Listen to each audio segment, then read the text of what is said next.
Olá, seja muito bem-vindo, seja muito bem-vinda. Estamos começando mais uma conversa aqui no nosso canal. Muito bom te receber mais uma vez por aqui. Uma alegria imensa. Aliás, eu queria te pedir para você já se inscrever no nosso canal, deixar o like, porque hoje a conversa aqui tá chique demais. Afinal de contas, nós estamos falando de uma profissional que tem muita experiência no jornalismo. Eu já assisti muito ela na minha vida e para mim é uma honra recebê-la para uma conversa. Estou falando de nada mais nada menos do que Carla Vilhena. Que prazer, Paulo. Nossa, eu fico feliz de estar aqui com você, nesse estúdio lindo. Parabéns. Prazer é meu, Carla. Muito obrigado por ter aceitado. Um café delicioso com notas de chocolate. Você viu? O café tá no padrão Carla Vilhena de qualidade, Uma né? delícia. Obrigada aqui pela recepção maravilhosa. Muito feliz de te receber aqui. Muito o que conversar, muito o que entender a tua visão aí sobre tudo o que está acontecendo. Mas antes de qualquer coisa, quero entender por onde está Carla Vilhena hoje. Eu estou na minha casa cheia de problema, obra em casa, vazamento para todo lado. Estou assim me dedicando a cuidar do meu ninho agora, sabe? Dizem que depois da pandemia todo mundo passou a dar muita importância para o lugar onde mora, né? E eu que sempre fui rueira na minha vida, assim, sempre gostei de ficar na rua, sair, passear e tal. Agora eu tô tão apegada à minha casa. É mesmo, cara. Resolvi agora realmente criar esse ambiente gostoso de trabalhar. E também uma coisa que eu sonho há muito tempo, sabe? Que é adaptar a minha casa para virar um cenário. Então, para poder, por exemplo, gravar na cozinha, gravar na sala... Você tá gravando muito em casa? Não, porque tá tudo quebrado. Tudo em obra. E aí, a gente começou a fazer um projeto no ano passado, em setembro do ano passado, começou a obra, que era para durar 2 semanas. Sim. Já estamos fazendo 1 ano, porque estamos em setembro. Tá um pouquinho atrasado. Um pouquinho atrasado. Mas não foi culpa de ninguém, foi culpa realmente porque começou a dar problema e cano que teve que trocar, enfim. Aí obra a gente está fazendo para virar cenário. Mas agora é um cenário do caos. Obra não parece terapia? Você acha que você vai fazer um pouquinho e de repente você Não sei, acho que terapia é para enlouquecer, talvez seja, né? É a terapia do horror, mas dá tudo certo, vai dar tudo certo, no final vai dar tudo certo. Se não deu certo é porque ainda não terminou, sim, né? Chegaremos lá. Quantos anos foram nessa loucura de ter um horário fixo, acordar cedo, quantos anos foram? Nossa, a minha vida. Minha vida inteira, porque eu comecei a trabalhar... A primeira vez em muitos anos que você tem a oportunidade de cuidar um pouco de si. Sim. Uma vez eu até fui no programa da Mariana Godoy, na época. Ela me perguntou isso. Ela falou, Carla, as pessoas não entendem por que você não está trabalhando mais no jornalismo. Na época eu tinha saído do Fantástico, da TV Globo. E aí eu falei para ela, Mariana, é muito fácil entender. Eu comecei a trabalhar com 15 anos. Desde os 15 anos que eu trabalho fim de semana, sábado, domingo e feriado. Então, e muitas vezes em horários assim, absurdos, estapafúrdios, porque quando você faz o Bom Dia, né? Eu fiz muitos anos o Bom Dia São Paulo, fui repórter durante muitos anos. O Bom Dia ainda tinha horário fixo, eu tinha que acordar às 3h30 da manhã e ir para trabalhar. 3h30 da manhã. Exatamente, acordava às 3h30 e ia trabalhar. E dorme que horas numa Eu dormia vendo o Jornal Nacional. Tipo 8h30? Eu deitava na cama, ligava o Jornal Nacional, assistia já na cama e dormia. E aí o despertador toca 3h30? Sim, toca 3h30. Mesmo assim é punk, né? Que o seu horário todo, ele é antecipado. Então eu acordava, ia trabalhar, fazia o jornal, porque 6h15 eu já estava dentro do estúdio. Gravando chamada, fazendo entradas, né, no jornal e tal. E depois eu ficava até o Bom Dia Brasil. E aí você sai morrendo de fome. Aí você toma café novamente. E aí depois você quer almoçar às 10 horas da manhã. Você quer almoçar às 10, 11. Então o seu dia vai todo antecipado. Você se desincroniza da sua família toda. E isso são coisas que, quando eu até descrevi para ela, eu falei, gente, eu tô a vida inteira nisso. Porque eu comecei com 15, 16 anos. E de lá para cá... Eu não sei o que é ter um horário de segunda a sexta, um horário fixo. Quando você é repórter, você tem que todo dia saber qual é o seu horário do dia seguinte, porque você é avisado. Olha, amanhã você vai fazer uma pauta XYZ que você vai ter que estar às 8 horas no centro, ou então você vai começar às 14. E aí? E às vezes você é avisado num curto espaço de tempo. Não, era de noite. Você é avisado à noite qual é o seu horário do dia seguinte. Que pode ser 5 da manhã. E às vezes você recebe um telefonema às 9 da noite. Na época que eu trabalhava era assim. Então, às 9 da noite, você é avisado que você entra às 5. Eu lembro muito... Aí eu digo assim, eu já deveria estar dormindo. Então, né? Eu lembro muito de você no Jornal Hoje. Muito, assistia Nossa, muito. eu fiz muito. muita reportagem e a apresentação do Jornal Hoje. Muito. Eu fiz muita reportagem. Eu, inclusive, fiz durante muitos anos aqueles quadros da receita, da comida. Fiz um pouco de tudo já, né? E você tem saudade dessa época? De muitas épocas, né? Eu tenho muita saudade, por exemplo, até hoje ninguém ainda tirou o meu posto de a mulher que ficou mais tempo nos jornais locais de São Paulo na TV Globo. Ninguém tirou ainda. Você fez SPTV, fez SPTV, Jornal Hoje. Bom Dia São Paulo. Bom Dia São Paulo. Então, continuamente, né? Se a gente for contar todos os anos que eu fiquei nos jornais locais, eu até hoje, como assim, pode até ter homem, né, que ficou mais tempo. Tramontina ficou muitos anos no jornal local. Nossa, Tramontina ficou muito tempo. Muito tempo. Mas mulher fui eu. E o jornal local é muito gostoso, porque o jornal local é aquele que te angaria a simpatia de todo tipo de gente, sabe? É muito próximo, da né? população. A população precisa de algum problema que tem ali no bairro, na rua e tudo. Precisa da TV ir lá mostrar o problema para conseguir resolver. Porque se eles forem bater na porta dos políticos, muitas vezes eles não têm esse acesso, não são atendidos, né? Estou falando de outro mundo, tá? Mundo pré-internet. Sim. Hoje em dia você põe na internet, mas na época nós éramos muitas vezes a única maneira deles conseguirem resolver um problema que já estava há anos. Sim. E aí o jornal local ele é muito palpável, sabe? Eu sou uma apaixonada por notícias internacionais, mas normalmente as pessoas gostam da notícia local porque ela é o que você está vendo, ela é o seu dia a dia. É o ônibus que você pega todo dia para ir trabalhar, para estudar, é o buraco que está incomodando, é a tua rua que não tem asfalto, é o córrego que está sujo. Então, tem um monte de fatores ali que interferem diretamente no seu dia a dia, no concreto. Carla, e com a tua experiência desses anos todos, como é que você enxerga hoje o papel do jornalismo? A gente tem hoje uma mudança total de paradigma, né? Mudou muito, né? Mas eu não encaro isso de uma forma negativa, não. Eu acho que para todo mundo hoje surgiu um canal de manifestação, de voz, que é a internet, as redes sociais. Então, o que a gente precisa hoje, né? A gente recebe essa informação, eu estou dizendo até hoje, eu como ouvinte, como espectadora, eu recebo essa informação, eu só preciso saber de onde vem. Eu preciso saber quem é confiável, preciso saber a história pelas redes sociais. Mas é muito bom que muito mais gente tenha acesso. Sabe? Que muito mais gente esteja participando, tendo voz, trazendo conteúdos inovadores, bacanas, que a gente hoje consegue acompanhar e que antigamente não tinha. Né? Para você aprovar um projeto numa televisão aberta, às vezes ou demorava ou precisava de muito dinheiro. E hoje tem pessoas que usam a rede social de uma forma super criativa, para entretenimento e para jornalismo. É curioso ver esse seu posicionamento, porque eu pelo menos vi muitos posicionamentos de muitos jornalistas num sentido mais de competição em relação às redes sociais, né? Ou numa tentativa até de descredibilização completa das redes sociais, de dizer, olha, o que vem dali não presta.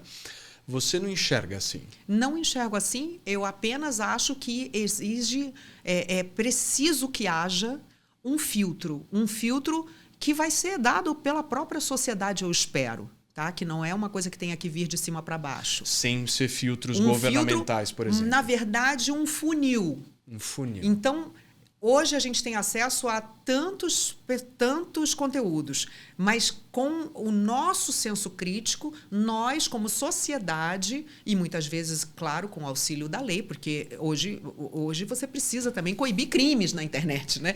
Então, existe esse funil em que a própria sociedade tem que entender que ela precisa passar grande parte desse conteúdo para ficar com aquele que é confiável, que é sério, ou que é mesmo divertido, mas que seja dentro de um regramento legal, né? A gente não pode permitir qualquer coisa. Você não pode também, por exemplo, em nome do entretenimento, fazer mal a outras pessoas.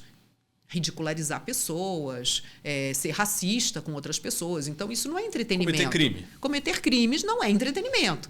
Então, colocando-se toda essa condição, esse filtro, colocando-se também assim, a sociedade como um agente realmente ativo nessa questão, eu acho que a gente vai ter um ganho, sim, de qualidade. Mas é difícil, assim, para você que é jornalista antigo, que a gente tinha muita exigência, tinha muita cobrança. É isso que eu quero entender. Porque Isso, é difícil você ver que hoje em dia, hoje em dia qualquer um se diz jornalista. É isso. Difícil.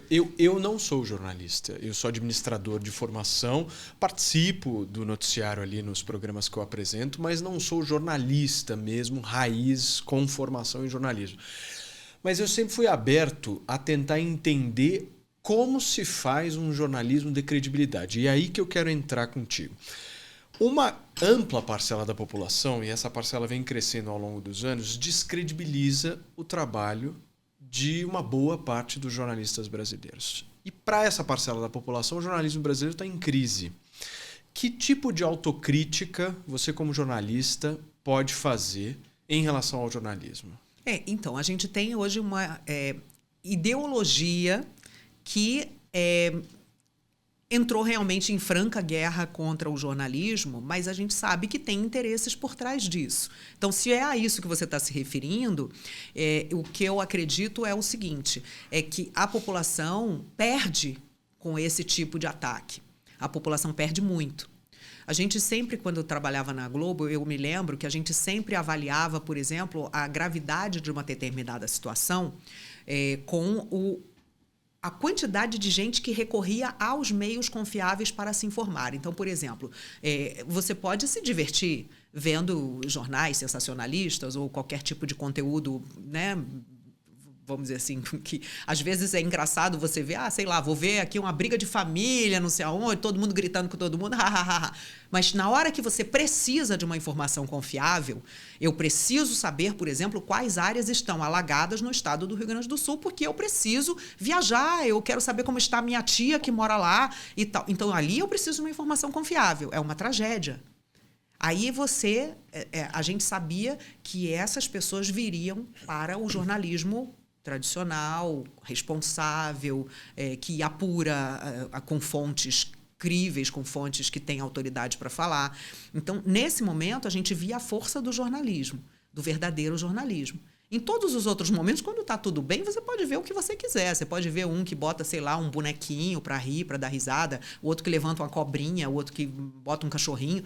Mas, nesse momento de crise, você tem que ter o jornalismo em que você acredita, que você sabe quem está fazendo, que você dá que tem credibilidade. Assinatura. Sim. Né? Mas meu ponto é exatamente esse. Exatamente. Então, pensa comigo, quer dizer, se você tem um ataque deliberado ao jornalismo como um todo, em que você diz assim, não confie em jornalistas, a situação é muito mais grave do que só dizer que tem um jornalista que fala uma coisa que eu não gosto ou tem um jornalista que é ideologicamente contrário ao que eu penso. É muito mais grave do que isso. Porque nós chegamos ao ponto de ter, por exemplo, descredibilização da vacina. Coisa que nunca tinha acontecido no Brasil. Pessoas morrem porque não tomam vacina. Crianças morrem porque não tomam vacina. Crianças podem ter paralisia infantil se não tomarem a vacina. Então, isso é muito grave. E nós, jornalistas, ficamos sob ataque durante muito tempo tentando trazer essas informações que são a diferença entre a vida e a morte para a população. Sabe? Essa é a questão. Quer dizer, uma coisa é você ter crítica ao jornalista. Esse daqui fala de uma maneira que eu não gosto. Tá, tudo bem. Ele é um pouco de esquerda demais para o meu gosto, esse aqui é um pouco de direita demais para o meu gosto e tal. Mas outra coisa é você pegar uma categoria toda que é fundamental para a democracia, que fiscaliza gastos, que fiscaliza, por exemplo, o que os políticos estão fazendo com o nosso dinheiro, e você colocar todo mundo no mesmo balaio e criar um mal-estar da população contra o jornalismo em geral. Vamos escolher, então. Eu não gosto muito desse fulano, mas eu vou continuar vendo com esse daqui, que também é sério. Mas não uma categoria. Mas veja, Carla, eu vou voltar na questão, talvez, da autocrítica que o jornalista possa vir a fazer ou não. Uma das maiores questões, eu acho, que passa nesse tema, nesse debate que a gente está fazendo aqui, tentando mesmo entender o teu ponto de vista com todos esses anos de experiência. Eu acho que ele gira em torno de uma coisa chamada imparcialidade. Tem muitos jornalistas que dizem ser imparciais, mas essa imparcialidade, ela existe mesmo? Existe imparcialidade? As pessoas elas conseguem ser imparciais? Então, é uma pergunta bem difícil, não só para mim, né, de abordar, como para as pessoas entenderem. Eu acho que não existe imparcialidade. Do ser humano. Eu acho que não existe em geral, exatamente. Eu acho que não existe imparcialidade. Eu acho que todo mundo tem óbvio, uma ideologia própria, que você até pode deixar que isso não interfira no seu trabalho, né? Você é um médico, por exemplo, você tem a obrigação de atender todo mundo, não só os que pensam ou que votam no seu candidato. Então, assim, eu acho que tem que haver uma separação entre as coisas. Cada um tem a permissão de ter a ideologia que quiser. Mas na hora que eu vou trabalhar, eu vou ouvir, né, por exemplo, o repórter. O repórter tem que ouvir os dois lados. Em termos. Quer dizer, eu sempre defendi que nós não temos que ouvir, se a gente tem um caso, por exemplo, um crime, eu não tenho que ouvir o que o assassino acha. Eu não tenho que ouvir... Vai ouvir um racista. Eu não vou ouvir o racista. Ele não vai se justificar, entendeu? Então, assim, esse tipo de coisa já é uma parcialidade. Eu estou do lado do ser humano, principalmente que sofre as consequências. Você está querendo estipular valores. Exatamente. Então, é uma questão de princípios. Então, eu digo assim, que eu estou do lado do ser humano, o ser humano que está sofrendo as consequências dos atos de outras pessoas. Então, o ser humano que sofre é a minha prioridade. O ser humano que precisa da minha ação ali para restabelecer a justiça e a equidade é a minha prioridade. Eu não estou sendo imparcial. Eu não vou ouvir da mesma forma o cidadão que, por exemplo, entra na reserva indígena e mata índios porque ele quer garimpar o ouro na reserva. Eu não vou ouvir dando o mesmo peso. Isso é parcialidade. Mas eu estou do lado de quem está sofrendo as consequências de um crime. Um crime que está sendo perpetrado na terra dele. Eu vou ouvir eu não estou falando que eu não vou ouvir. Óbvio que eu vou ouvir a polícia falando do crime. Eu vou ouvir até se a pessoa tiver uma empresa estabelecida, legal. Você está estipulando um limite legal. Eu entendo o que você está dizendo. Mais ou menos. Assim, por exemplo, a legal pessoa tem uma empresa que tem um CNPJ e que está atuando naquela área, mas essa empresa está poluindo, está prejudicando pessoas. Eu vou ouvir aquela empresa, mas eu tenho que dar um peso na reportagem que eu estou fazendo para quem está sofrendo a consequência de um crime ambiental. Essa empresa vai responder na justiça, não sou eu que vou julgá-la. Mas eu vou ouvir o outro lado e vou mostrar o que essa empresa está fazendo. E isso, assim... É óbvio que eu estou falando aqui de um mundo ideal em que a gente tenha toda essa liberdade editorial. Muitas vezes você tem interferência da sua liberdade editorial, né? Como repórter, eu chego, constato uma situação, quando você volta para a redação, não, mas aí o dono da empresa não vai permitir que isso vá ao ar, porque ele também tem interesses e tal, ele comprou ações. E você esbarra interesses. E você fica assim, quer dizer, então ele também está sendo parcial, correto? Uhum. Então eu acho que a imparcialidade não existe. É realmente algo que você precisa trabalhar, né, para você conseguir fazer jornalismo sério, coerente, correto. Você precisa trabalhar assim, que a sua ideologia não interfira no que você está mostrando. Mas existem fatos ali que vão te forçar a tomar uma atitude, a tomar, muitas vezes, um lado. Como é que você acha que o jornalismo tem que atuar para resgatar a credibilidade e a confiança dessa parcela da população que critica o trabalho de um jornalista? Se a gente voltar àquele motivo que eu te coloquei, é exatamente denunciando o método que está sendo usado para descredibilizar o jornalismo. Então, nós não estamos falando de jornalista fulano, ciclano e beltrano. Nós estamos falando de uma categoria que está sob ataque de uma ideologia de extrema-direita, que, para se proteger e continuar fazendo, muitas vezes, os seus malfeitos, precisa que a imprensa não tenha credibilidade e que não investigue o que ela está fazendo. Então, essas pessoas que têm interesse no desmonte do jornalismo como algo que ajuda o povo a compreender o que se passa nos bastidores, a que muitas vezes as pessoas não têm acesso, ou que vai fiscalizar contas, que vai olhar todas as planilhas, que vai entrar por lei de acesso à informação para saber quanto se gastou aqui, ali e acolá, isso é muito interessante para eles, que a população não acredite na categoria jornalística. E isso então, assim, o que nós precisamos fazer para resgatar a credibilidade? A gente tem que lutar contra esse método infame que está levando a você ter toda uma categoria de profissionais, muitos deles extremamente sérios e responsáveis, que estão sofrendo as consequências dessa ideologia nefasta. A gente teve o Bolsonaro como presidente da República e ele trouxe muito isso à tona, essa guerra, essa disputa, e você mesmo já colocou aqui. Só que agora existe um fator novo chamado Pablo Marçal. Você vê diferenças? A diferença é que nós não punimos o que foi feito anteriormente ao Pablo Marçal e continuamos não punindo o que o Pablo Marçal faz hoje, que está fora da lei, da legalidade, por exemplo, eleitoral. Nós estamos vendo, na nossa frente, a gente está vendo a lei eleitoral ser pisoteada. Então, se ninguém continuar fazendo nada, se as instituições continuarem, como diz o Medo e Delírio, dormindo furiosamente, nós vamos continuar vendo coisas ainda piores. Daqui para frente, só piora. Então, não houve punição antes, a coisa escala. Então, se ninguém seguiu a lei antes, por que eu vou seguir? Por que você vai seguir? Se todo mundo está se dando bem, o que a gente está vendo é isso, quer dizer, é uma escalada, né? Tem, inclusive, não é só Pablo Marçal, né? Tem muitos, por exemplo, parlamentares que cometem absurdos. Tem outros candidatos que a gente já viu, se não me engano, aquele no Rio de Janeiro também, aquele Rodrigo Amorim, espancou um outro candidato. Você já chegou a mediar debates? Você já mediou debate? Não? Não precisou. Eu vi agora o último. Precisou parafusar a cadeira. Quando eu vi agora o último também do Tramontina lá, eu falei, Coitado olha só, Tramontina podia estar lá, correndo suas maratonas, descansando, tá pegando esse rojão, esse absurdo. Mas, nossa, hoje em dia é porque um trabalho de risco, né, Carla? Da época que você esteve à frente desses jornais locais, você não tinha o corte, né, nas redes sociais. E a lógica não tinha rede social. Não tinha rede social. Não tinha.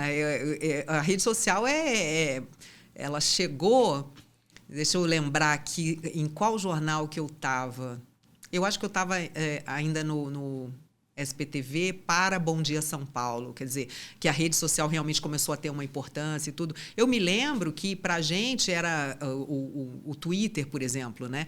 Era quase que uma pesquisa de opinião em tempo real, sabe? A gente entrava com uma matéria e às vezes você ia lá olhar e as pessoas já estavam se manifestando e você assim, opa, deixa eu ver aqui o que estão dizendo, sabe? Era quase que uma pesquisa de opinião em tempo real, era um negócio assim engraçado que a gente tinha uma relação assim bem diferente, né? Elas não tinham ainda todo essa atuação que tem hoje no sentido de seguir agendas e criar narrativas, essas palavras da moda aí, né? Não tinham ainda essa atuação. Era uma coisa assim até inocente, né? A gente lembra do Orkut, aquela Total. coisa mais inocente e tal. Comunidades. Mas, a gente tinha, eu acho que o primeiro foi, acho que Facebook, né? A gente tinha uma outra relação.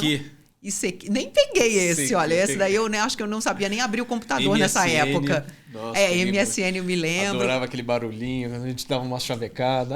Não tinha boa. Um que você ficava cutucando a pessoa, né? Chamando a pessoa? Isso aqui. E que você fazia assim um... Não era isso aqui? MSN. O MSN que você dava uma balançadinha na pessoa, qual que era o né? barulhinho? Eu não... Não era? Você dava uma balançadinha pra pessoa te olhar, né? Ei! Mas eu digo isso porque a lógica mudou completamente. Sim, exatamente. Hoje em dia, sei lá, as pessoas elas não repercutem mais um programa de TV, e sim o corte daquele programa de TV. A gente tinha muita repercussão, porque nós tínhamos, inclusive, uma audiência muito grande na TV aberta. Então, a gente tinha muita repercussão, sim. As pessoas, por exemplo, na rua, né, me traziam muitas vezes esses retornos. As pessoas me falavam o que elas tinham achado do jornal. Todo mundo assistia, né? Era uma coisa totalmente diferente. Eu não fiz mediação de debate, mas eu fiz muitas entrevistas com candidatos. Nós tínhamos todos os candidatos a prefeito e governador indo ao SPTV. E sendo sabatinados, sim, né? A gente fazia entrevistas específicas para cada candidato, mas assim, era totalmente diferente. A gente tinha direita e esquerda, e a direita era civilizada, vamos dizer assim, a esquerda civilizada. Havia exceções. Eu vindo para cá, eu estava me lembrando, hoje eu estava, inclusive, ouvindo um comentarista que estava falando assim, porque essa violência começou agora nessa... Eu falei, gente, como assim a violência começou agora nessa eleição? Sabe? Violência Carlos sempre Lacerda teve. sofreu um atentado. Entendeu? As pessoas Cara, parece que não leem história. Eu nunca mais vou esquecer a vice-candidata a prefeita do Boulos, Marta Suplicy, numa disputa com o Kassab, colocou na televisão uma propaganda questionando a sexualidade do Kassab. Você não lembra disso? Sim, e a Lurian Lembra? também, né, do Lula, a filha do Lula explorada pelo Collor para dizer que a mãe dela, a mãe da Lurian, na verdade, né? A mãe dizendo que o Lula tinha pressionado ela a fazer um aborto. Eu concordo contigo. Sempre aí teve você está treta. citando a baixaria, eu estou citando a violência. Sempre teve. Entendeu? O avô do Collor deu um tiro num outro parlamentar dentro do Senado. Então, assim, violência sempre teve. Isso Covas, não é para novidade. entrar na Secretaria de Educação, você lembra daquela cena dele tentando entrar na Aquela Secretaria dos de Educação? professores, Lembra? exatamente, da ocupação dos professores, agredindo, teve Concordo. agressões a vários. Eu e o Caco Barcelos fomos mudou- corridos pelos professores. O que Então mudou- era esquerda e direita, gente, sempre houve. Eu acho que o que mudou é a facilidade de ver a treta. Exatamente. Porque a treta tinha um horário marcado na TV e tal. Hoje eu vejo a treta a hora que eu quiser. Exatamente. E também você lembra que a gente tem poucas fotos. Eu, né, que sou mais velha que você, principalmente, tenho muito poucas fotos. Porque alguém precisava levar uma câmera para o local onde a gente ia fazer alguma coisa, uma festa, um aniversário, depois mandar revelar as fotos, a gente guardar em papel. Aí qualquer desastre que acontecia, sei lá, alagou tua casa, perde todas as fotos da vida. Então é totalmente diferente. A gente hoje em dia tem uma câmera na mão a qualquer momento. Né? Mostramos Sem tudo dúvida. a qualquer momento. Então, assim, fotos, registros eram mais difíceis de se obter.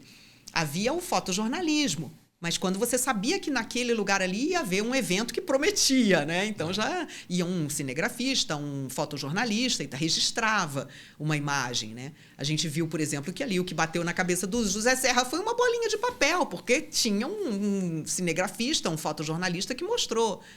Porque senão ficaria uma palavra de um, outra palavra do outro.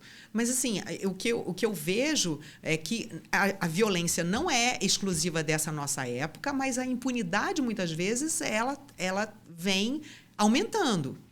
Então, antes, havia momentos de violência, havia campanhas eleitorais que traziam mais, né, essa indignação ou essa raiva nas pessoas, candidatos mais polêmicos, candidatos que... A questão um momento como nós estamos vivendo hoje, de se deixar a coisa correr solta tão vergonhosamente...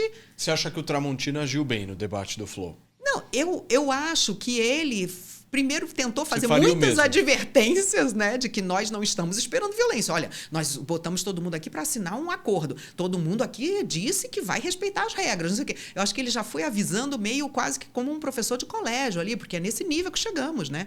A quinta série A brigando com a quinta série B. Então ele botou muitas advertências antes para ver se evitava o clima. Mas quando você já tem um candidato que, primeiro, não tinha que estar lá, porque a Justiça Eleitoral não obriga ninguém a convidar o Pablo A Marçal. lei fala de 5 deputados federais. E ele né? não tem. Mas ele tem 20% das intenções de Não voto. importa. Segundo a lei, ele não precisa ser convidado. Mas não seria falta de representatividade? Pode ser que isso... A lei diz... Pode ser que outras pessoas interpretem dessa forma, mas quando você vê um candidato que não segue regras, que não é civilizado com os outros, que prejudica o desempenho de outros que querem trazer propostas. A fala da Tabata foi claríssima. Eu falei, o que adianta a gente estar aqui trazendo um debate de alto nível em torno de propostas se ficou só sobre o soco do assessor do Marçal no dia seguinte, o Todos noticiário. Os debates, né? Só todos os debates. Então, é uma pessoa que está tumultuando. Sinto muito. Então, o senhor não tem como participar. Porque na hora que, por exemplo, você faz uma pergunta sobre transporte público e o candidato... O transporte público tá bom, tem problemas. Mas o que eu quero dizer mesmo é que o prefeito tem que ser preso pela polícia. Peraí, desculpa, a pergunta é sobre transporte público. O senhor não vai responder, então passa o seu tempo para outro. Que ele vai falar. Então, tem coisas que a gente tem que agir muito como as redes americanas começaram a fazer. Porque lá eles têm um problema muito sério também, do Trump trazendo coisas que são alucinantes. Eu acho que é muito candidato. Pode ser. Então, aí é que tá. Mas candidato propositivo. Tem que ter um candidato que traga propostas. Eu chamava os 3 primeiros, dou 30 minutos para cada um, reloginho na tela e o pau torando. Eu, pelo menos, preferiria bem mais. Assim. Vamos dizer assim, é óbvio que ninguém tem que ter a mesma opinião, né? Óbvio que ninguém tem que ter a mesma opinião. Mas se você não está de acordo com a lei eleitoral, então entre com os seus amigos lá no Congresso e faça uma mudança na lei eleitoral. Eu acho que se existe uma lei eleitoral e ela diz que o fulano não tem que estar lá, e se ele está indo... O partido dele não tem, do Pablo Marçal. Exato. Se ele está indo, é porque alguém colocou... É o Jabuti. Não é? Alguém colocou porque o jabuti é colorido, brilha, briga, né? O jabuti está criando caso lá com o povo na árvore. Eu só discordo do ponto de vista de representatividade. Eu acho que não tem como não colocar numa mesa um cara que tem 20%, 15%. Eu acho muito voto, entendeu? Hitler tinha muita representatividade. Então... Hitler tinha muita representatividade. Ele levava as multidões ao delírio. É importante que a gente bombe também, que a gente entre nessa seara, entendeu? Então, eu te trago vários outros líderes que, no final, se revelaram extremamente perigosos.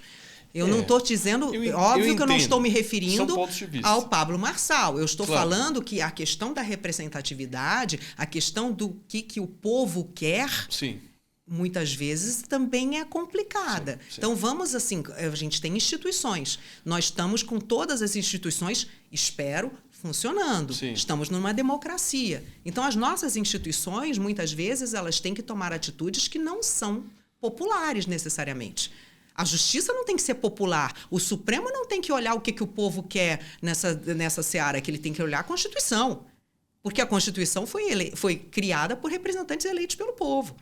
Ô, Carla, uma das coisas que as pessoas falam em relação ao jornalismo é que o jornalismo, com tantas e tantas críticas ao Bolsonaro, ajudou ele a se eleger. Eu queria entender como é que você vê isso, se você acha que o jornalismo agiu bem em relação ao Bolsonaro e se está agindo bem em relação ao Pablo Marçal. Porque é o seguinte, no final das contas, eu não estou nem discutindo preferência aqui. Eu estou discutindo o seguinte, pode gostar ou não gostar dele, mas só se fala no cara. Aí você tocou num ponto. Será que o jornalismo aí você não tá trouxe um ponto. ajudando a eleger esse perfil de candidato? Aí você trouxe um ponto. E eu vou te falar uma coisa que eu nunca falei. Você estava lembrando de quando eu estava no Jornal Hoje. Eu fui apresentadora do Jornal Hoje e eu participei, como sempre, em toda a minha vida profissional, de todas as reuniões de pauta. Eu sempre participei da criação dos jornais onde eu trabalhei. E nessas reuniões de pauta do Jornal Hoje, você vê, isso foi em 2000, 2001. Não era nem Lula presidente, era Fernando Henrique. Imagina. Quanto tempo faz que eu estou falando? A gente está em 2024.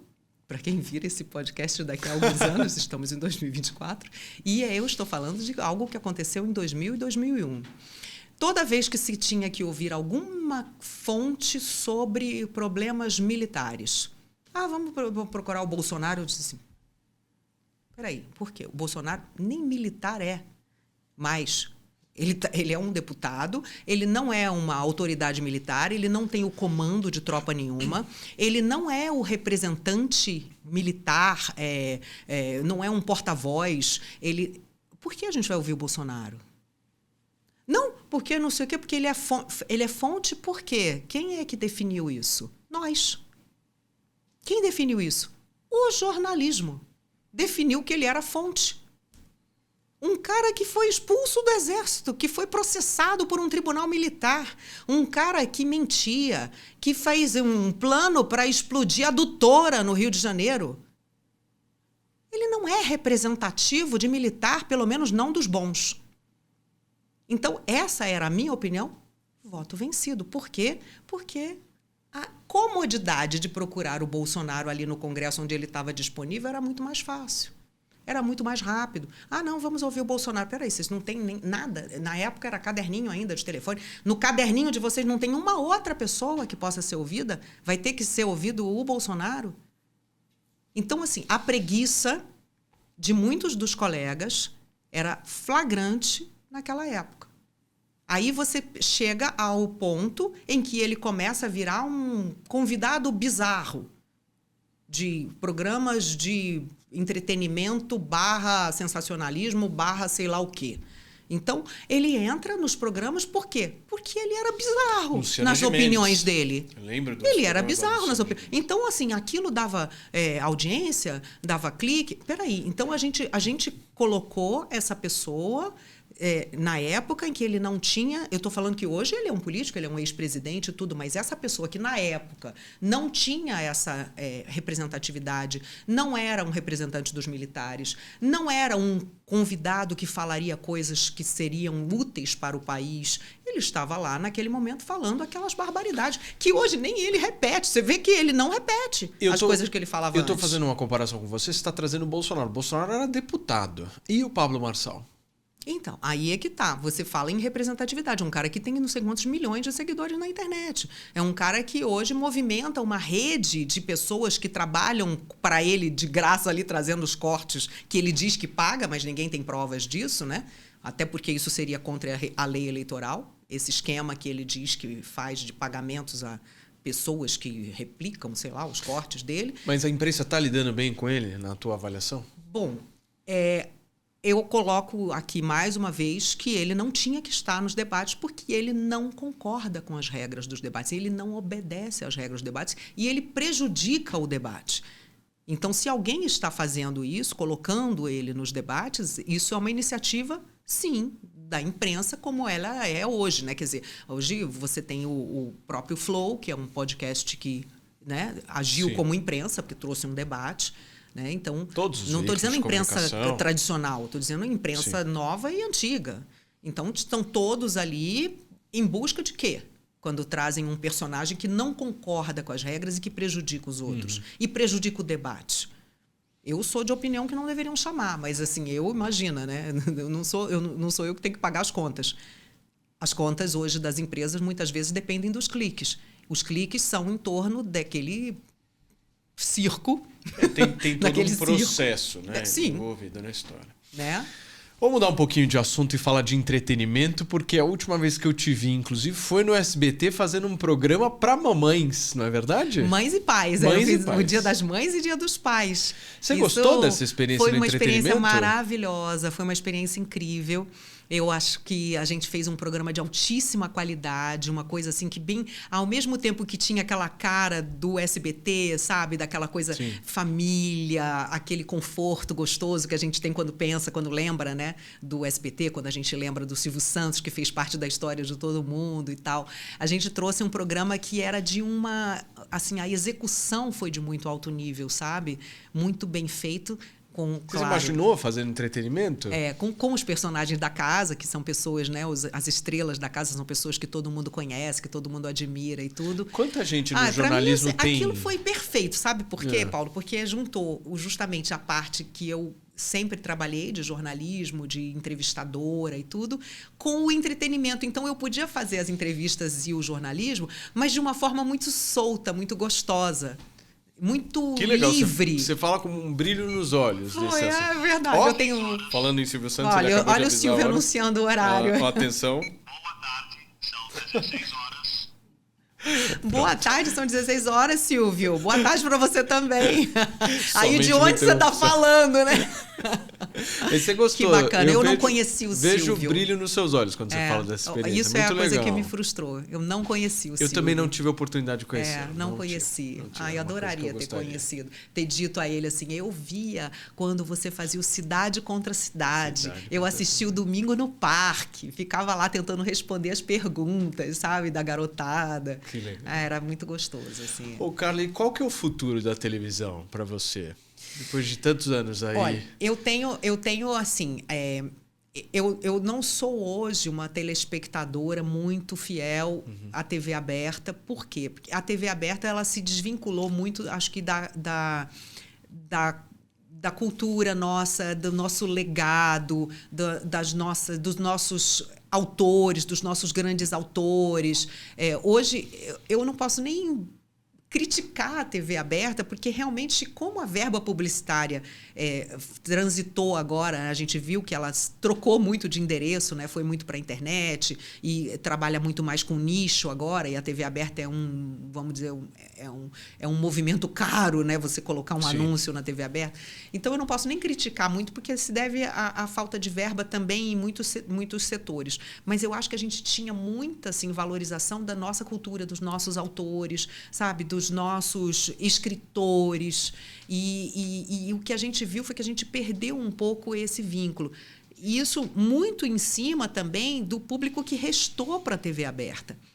O público que restou na TV aberta talvez seja um público que não vá curtir tanto esse conteúdo. A gente teve os Maias, a gente teve o Grande Sertão Veredas representado na televisão, a gente teve Bruna Lombardi como Diadorim, a gente teve as minisséries, né, que eram em cima, novelas de época dos nossos clássicos, e que a gente, até pouco tempo, inclusive, teve, né, novela baseada ali nos nossos personagens do Império e tudo, não nos clássicos, mas em personagens brasileiros.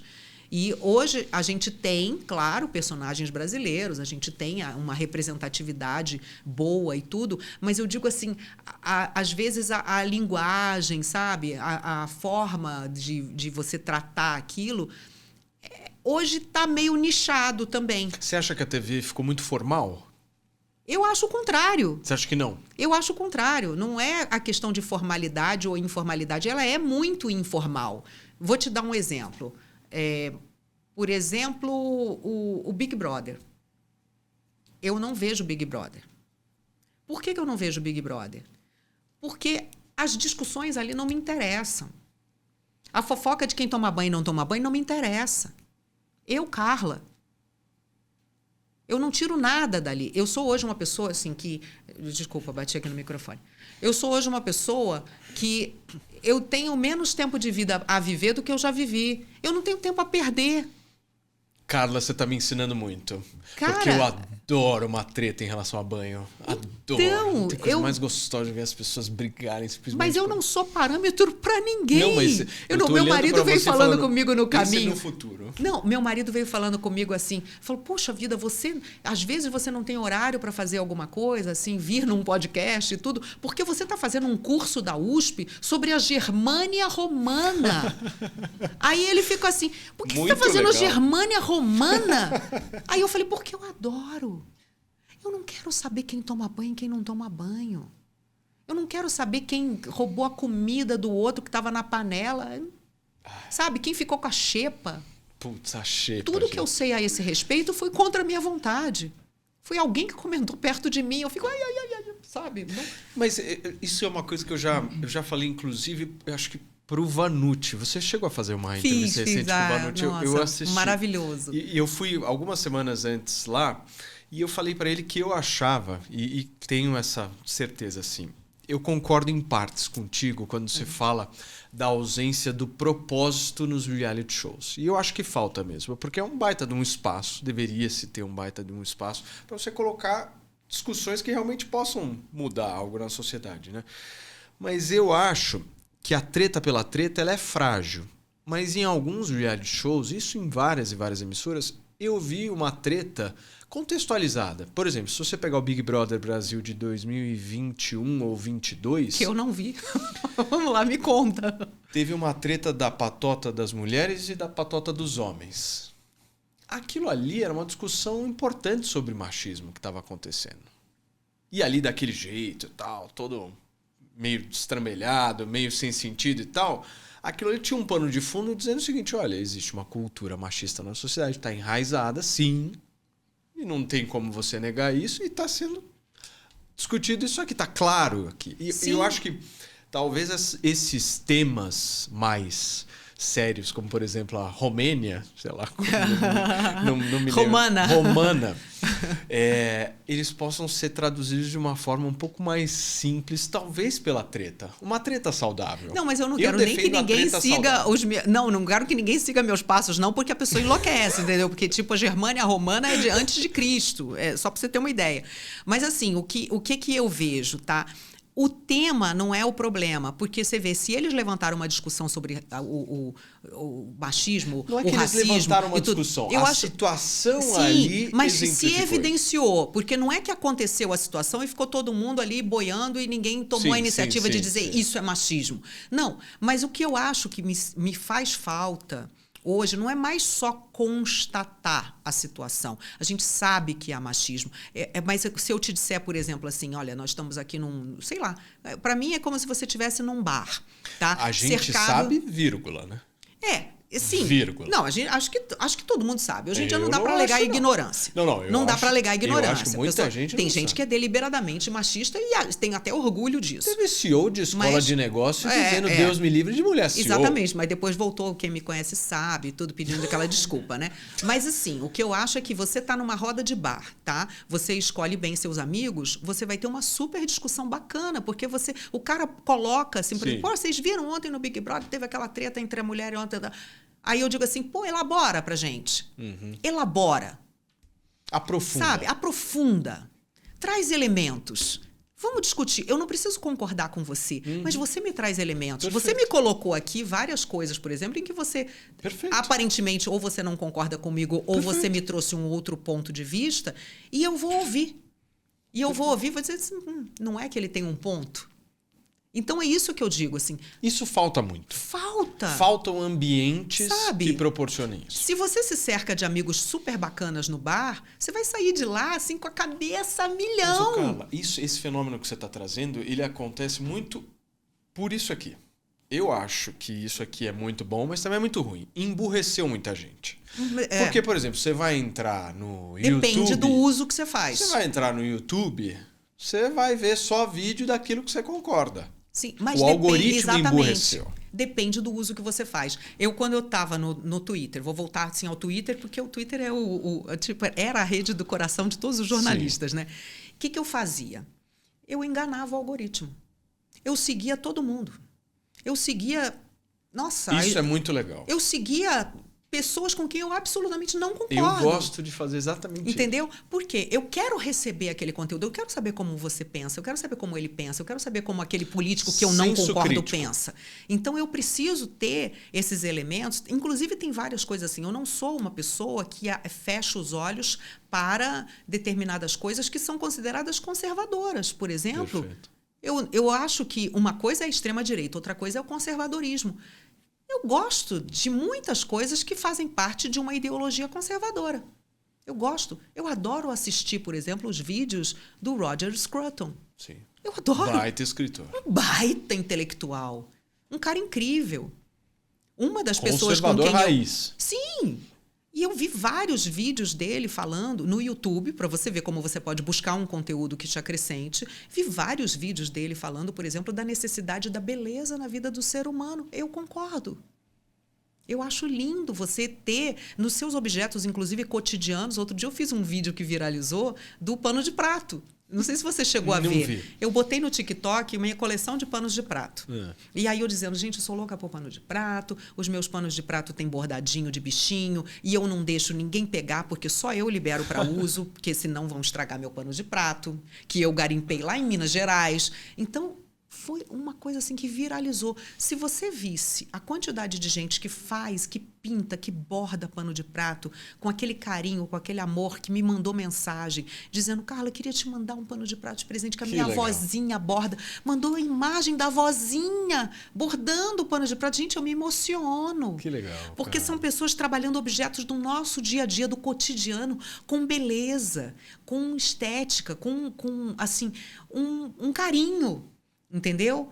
Por que as coisas todas têm que ser só lisas, quadradas ou industrializadas? Tem gente que está bordando pano de prato, gente. Um pano que é para secar o prato. Que loucura. Sabe? Então, assim, trazer beleza para o nosso dia a dia, para o nosso cotidiano, é algo que você pode ver um programa do Roger Scruton falando, né, de altíssimo nível, e você pode ver a senhorinha que borda o pano de prato ali, lá no interior de não sei aonde. A elegância é muito diferente do elitismo. Sim, então o que eu vejo é que tem vários valores conservadores, por exemplo, que são muito interessantes. Valores conservadores com os quais eu concordo e eu luto, por exemplo, preservação do nosso patrimônio arquitetônico, histórico, fazer dos museus locais que são atrativos para as novas gerações conhecerem nosso passado, conhecerem o nosso legado, conhecerem o que fizeram as pessoas que vieram antes da gente, sabe? Pessoas que trabalharam com amor para construir uma catedral. Não abandonar o passado, né? Exatamente. Essa pessoa deu tudo que tinha ali. Às vezes é uma pessoa simples, humilde, que só sabia aquela profissão, mas ela botou a alma dela ali. Então, eu sou uma pessoa que luto para que esses valores sejam reconhecidos, para que o nosso patrimônio seja reconhecido. Sim. E isso vão dizer assim, não, a gente quer derrubar a estátua. A gente quer que os... Gente, eu acho que, sabe, as coisas não são incompatíveis. Entendeu? Faz todo sentido, faz todo sentido. E me conta uma coisa, quando que a gente vai te ver de novo na TV? Então, o dia que eu comprar uma, talvez. Não, tô brincando, assim. Tem projetos? Como eu falei para você, eu acho que se eu tivesse... Eu não tenho essa cultura da internet. Eu acho que se eu tivesse essa cultura da internet, da rede social, eu me sentiria mais à vontade de fazer, sabe, um YouTube, um programa, alguma coisa para as pessoas saberem até como eu penso, o que eu acho. Sim, mas primeiro eu fico assim, gente, será que alguém está interessado em saber o que eu estudo, o que eu leio? Super. E no final... Pois é, e no final, quando você me dá um retorno desse, quando muita gente me dá um retorno desse, eu fico pensando, será que tem? Eu acho que tem. Mas eu tenho aquele bloqueio com a internet, normal, sabe? Porque eu fico dizendo assim, gente, eu não vou fazer dancinha. Até porque eu danço mal. Eu não vou fazer dancinha. Eu canto mal pra caramba, eu sou horrível pra cantar. Então, o que eu posso apresentar na internet que interesse as pessoas, sabe? A internet é um mundo de possibilidades. Pois é um mundo de possibilidades. Não é só dancinha, não é só... Depende da internet. Por enquanto, eu poupo as pessoas de me ver dançando. Eu vou poupar as pessoas de me ver cantando. Outra é legal. Eu confesso que eu inclusive resolvi fazer umas aulinhas, não deu muito certo, mas enfim. Nossa, um desastre total. Cara, mas quem sabe, eu acho que seria legal. Né? Vamos ver. Aí depois eu faço e ninguém vê, ninguém quer saber da Germânia Romana, eu vou ficar muito triste. Germânia Romana. Vou estudar mais sobre a Germânia. Carla, eu queria muito te agradecer por você ter aceitado uma delícia, o convite. Foi muito bom. Muito obrigado. Assim, eu acho que as pessoas elas podem ser diferentes, mas elas podem sentar na mesma mesa, conversar. Com certeza. Tentar achar convergências, deixar claro divergências, sabe? Eu acho que isso é tão, tão importante, tão saudável e eu acho que a gente tem que fazer mais. Muito obrigado. Mais mesa de bar. Mais mesa de bar. Né? Com o cafezinho, com aquele toque de chocolate. Com alegria, exatamente. A alegria do cafezinho. Obrigado, querido. Obrigada a você. Muito obrigado. Adorei. Muito obrigada. E olha, para você que ficou com a gente até aqui, muito obrigado pela sua audiência. A gente volta com mais conversas por aí. Tchau.